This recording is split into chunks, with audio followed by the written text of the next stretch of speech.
Hello YouTube, how is it going on? I hope everyone is doing just amazing. So today we're gonna finish our ceiling, we're gonna finish the plastering. So first job we need to do, we need to scratch any uneven surface that we had left from yesterday when we embedded the tapes. So let's get to it.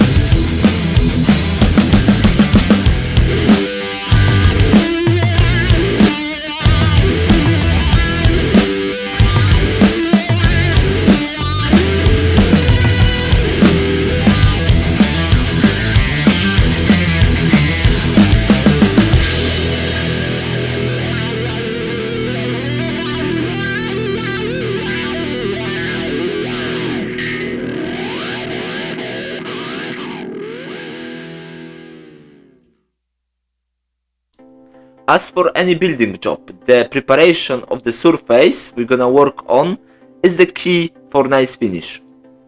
I started the job by inspecting the ceiling for any imperfections or lumps of the material that left after embedding the tapes and putting the angle beams.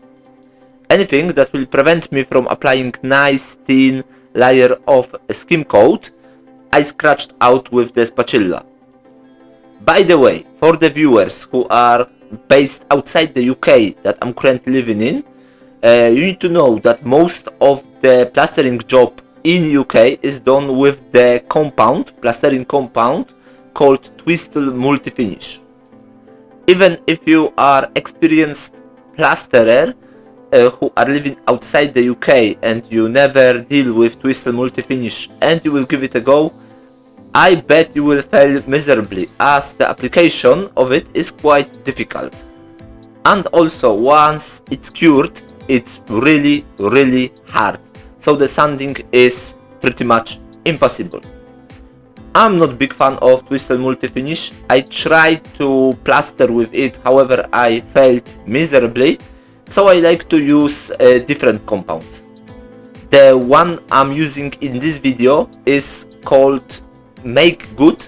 It's joining compound, it's drying out white, and it's quite easy to sand once fully cured. I am using it for around 2 years in my own house and I can't see any disadvantage of this product over the Twistle Multi-Finish. Okay, but enough of this digression, let's get back to the video. For application of layer of skim coat, I'm using a taping knife. I'm finding this tool very comfortable to work for me. It's not too big, it's not too small, it's just ideal size for what I'm doing. However, for different area, if I have to plaster a wall, I would probably use something bigger, like plasterer's derby or just bigger knife. Because ceiling is quite awkward place, so that's why I choose this tool to work with. The key for success in this job is to apply very thin layer of your compound onto the ceiling or on the wall. Personally, I'm applying around 1 mm of compound on the ceiling or on the wall. If I am applying thicker layer than that, I found that the area that I'm working on becoming really uneven, and then once it's dried out, I'm just killing myself trying to sand it down. But with a little practice, it's not gonna be much sanding down after you finish, because you can get a really nice smooth finish. However, if after first application you're not happy with the end effect and you don't want to spend too much time and energy for sanding, feel free to put another layer, it will definitely come out better. But where to start your plastering? In the middle, on top, on the bottom, from the left, maybe from the right. I don't really have any rules in this area. I'm just starting wherever I feel more comfortable with. Also, once you already started and you working your way through the ceiling or the wall and you can see any imperfections in the area that you already covered, don't go back there. Once the skim coat will dry out a little bit, then we can apply any corrections that we need. If we try to do that before it dried, then we'll probably mess up entire area. Now, if you're still watching this video, that means that I probably got your attention and you're finding informations that I'm sharing with you useful or at least interesting.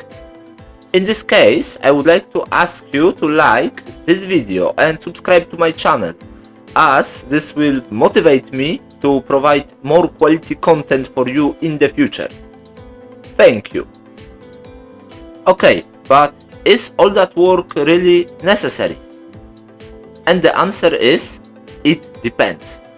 In a lot of European countries, it's common practice to not finish off plasterboards with the skim coat. The minimalistic version then is just to skim coat over the areas that we joined two plasterboards together. Obviously, we skim coat not only the joining tape but also around 30 centimeters from each side of the connection to conceal the joining tape and the connection. Obviously, this method will be very labor efficient if you have a lot of square meters for skim coat.